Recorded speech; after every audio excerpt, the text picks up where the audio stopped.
야동을 본 적이 있는 분이라면 내가 보는 영상이 배우들이 연출해서 찍은 것인지 그렇지 않은 이른바 국산 야동인지 금방 아실 겁니다. 둘은 전혀 다르죠. 한쪽은 배우들이 찍은 포르노, 다른 한쪽은 피해자가 존재하는 불법 촬영물입니다. 그런데 이 사회는 이 둘을 똑같이 음란물로만 바라봤습니다. 불법 촬영이 하나의 커다란 산업이 돼버린 건 바로 이 때문입니다. 피해자가 아무리 큰 피해를 받아도, 심지어 극단적인 선택을 해도 온라인에서 불법 촬영물은 그저 음란물로 유통되었습니다. 성폭력 처벌법 14조 카메라 등 이용 촬영죄에선 촬영뿐 아닌 유포행위도 처벌한다고 나와 있습니다. 게다가 돈벌이로 이 영상을 판매하면 더 크게 처벌한다고도 되어 있죠. 더 많은 사람들이 영상을 보게 해서 피해를 훨씬 더 크게 만든다는 점에서 유포행위도 촬영 못지않은 중범죄이기 때문입니다. 이 법대로라면 이제껏 불법 촬영물들을 다운받아서 다시 올려온 일반적인 업로더들은 성폭력 처벌법으로 처벌받았어야 합니다. 그런데 이제껏 이들은 대부분 정보통신망법상 음란물 유포죄로 처벌받아왔습니다. 두 법은 근본적으로 너무나 다릅니다. 불법 촬영물 업로더에게 음란물 유포죄가 적용된다는 말은 거기에 나오는 사람은 사이버 성폭력의 피해자가 아닌 음란물의 주인공이 된다는 말입니다. 직접 촬영에 유포한 경우가 아니라면 일반적인 업로더들에게 성폭력 처벌법이 적용된 경우는 지난 2016년 이전까지는 단 한 차례도 없었습니다. 왜 이런 걸까요? 성폭력 처벌법의 법 구성 내용을 보면 다른 사람의 동의 없이 그 이상의 반하여 유포, 전시, 배포를 했다고 하는 전제가 있거든요. 제3자가 이걸 다운받았기 때문에 사실 이 영상이 동의 없이 유포되었는지 혹은 합의하에 유포되었는지 여부를 알 수가 없다 라는 이유로 성폭력 처벌법으로 진행이 안 되는 경우가 거의 대부분이고요. 가장 큰 문제점은 이겁니다. 성폭력 처벌법 14조에 일반적으로 우리가 이제 말하는 디지털 성폭력 피해자에 대한 내용들이 들어가져 있는데 거기에서 입법 불비로 인해서 보호받지 못하는 피해자들이 생기는 거죠. 그 보호받지 못하는 피해자들과 관련해서 피고인을 처벌하려고 하다 보니까 어쩔 수 없이 성폭력 처벌법이 아니라 정보통신망법으로 고육지책으로 가서 처벌을 하는 겁니다. 두 법은 처벌 수위도 다릅니다. 카메라 등 이용 촬영죄는 징역 5년 이하, 벌금 1,000만 원 이하인 것에 비해 음란물 유포죄는 징역 1년 이하, 벌금 1,000만 원 이하로 처벌 수위도 낮습니다.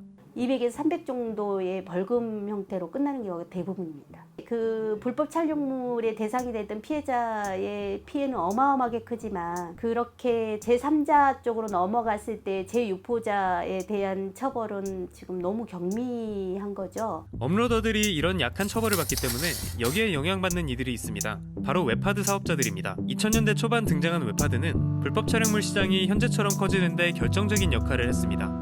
일단 웹하드는 온라인 서비스 사업자로 등록된 합법적인 사업체거든요. 당연히 거기에 올라오는 컨텐츠들도 대부분의 대중들이 합법이라고 이해를 하고 있을 것이고 또 일정 포인트를 직접 충전해서 다운을 받는 방식이기 때문에 그것이 불법이라는 식의 생각을 잘 안 하게 되잖아요. 그럼에도 불구하고 사실 거기에서 유통되고 있었던 동의 없이 유포된 혹은 몰래 촬영된 그러한 피해 촬영물이 유통되고 있었다는 것 자체가 대중으로 하여금 그것을 마치 봐도 된다 이라는 인식을 심어줄 수 있었다고 생각하고 그것에 대한 책임이 명백하다고 생각합니다.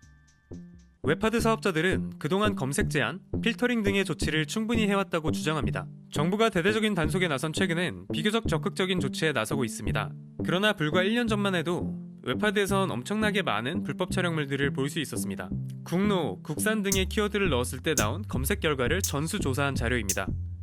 이렇듯 수도 없이 많은 불법 촬영물들이 웹하드를 통해 유통됐습니다. 그런데 이런 웹하드에 대한 처벌도 매우 약할 수밖에 없었습니다.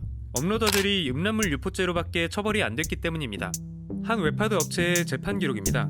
법원은 이들이 음란물 유포를 방조해 막대한 이익을 올렸고 재범이기까지 해서 죄질이 좋지 않음을 인정했습니다. 그러나 이들은 직접 업로드한 당사자가 아니기 때문에 형을 깎을 수밖에 없다고 밝히고 있습니다. 불법 촬영물 다운로드 수익이 나면 웹하드는 절반 이상을 본인들이 가져갑니다. 업로더에게 지급하는 수익은 평균 20-30% 정도이고 많아야 50% 정도입니다. 웹하드는 수익은 늘 더 많이 가져갔지만 음란물 유포 방조죄밖에 적용되지 않아 매번 경미한 처벌을 받아왔습니다. 주범이 음란물 유포죄니까 당연히 이제 이거 방조법으로 가야 되고 형사적 논리로는 조금 현실적인 부분하고 좀 안 맞죠. 이 업체의 운영진들과 회사는 음란물 유포 방조죄로 각각 수백만 원의 벌금형을 선고받았습니다. 이들이 불법 촬영물로 벌어들인 막대한 수익을 생각하면 이는 결코 크지 않은 금액입니다. 이 업체는 이후 매년 수백억 대의 매출, 애플보다도 높은 어마어마한 영업이익률을 내며 승승장구해왔습니다. 이 사회는 웹하드에 제대로 된 책임을 묻지도 범죄 수익을 환수하지도 못한 채 이들을 사실상 방치해왔습니다. 이런 방치 속에서 불법 촬영물은 돈이 되는 거대한 산업이 됐습니다.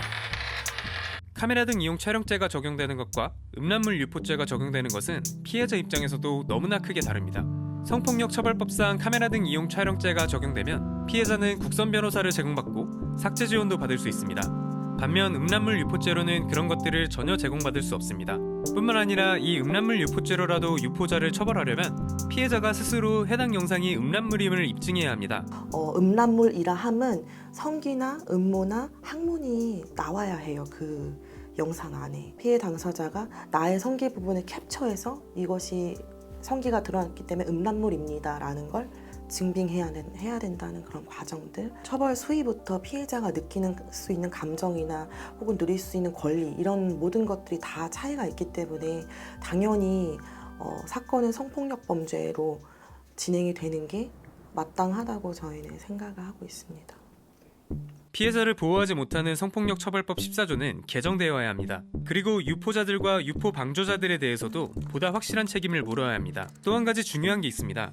이러한 영상물을 대하는 우리의 인식입니다. 피해자는 자기가 그 촬영물이 있다는 사실을 암과 동시에 모든 사람이 자기를 알아본다고 생각할 수밖에 없어요. 그냥 지나가는 사람이 슬쩍 쳐다봤는데도 저 사람이 나를 알아보나? 그래서 이런 영상물을 보는 사람과 피해자가 느끼는 감정 사이의 간극이 너무 크다는 생각을 되게 많이 했고, 진짜 피해자가 된 사람 이외에 많은 사람들, 그게 법원이 됐든 저희도 마찬가지고요, 다른 사람이 됐든 너무 가볍게 생각하고 있었다라는 것 때문에 저도 좀 반성을 많이 했고요. 야동 문화, 이러한 포르노를 얼만큼 소비하는 게 허용적인 이 문화에 대한 이야기가 반드시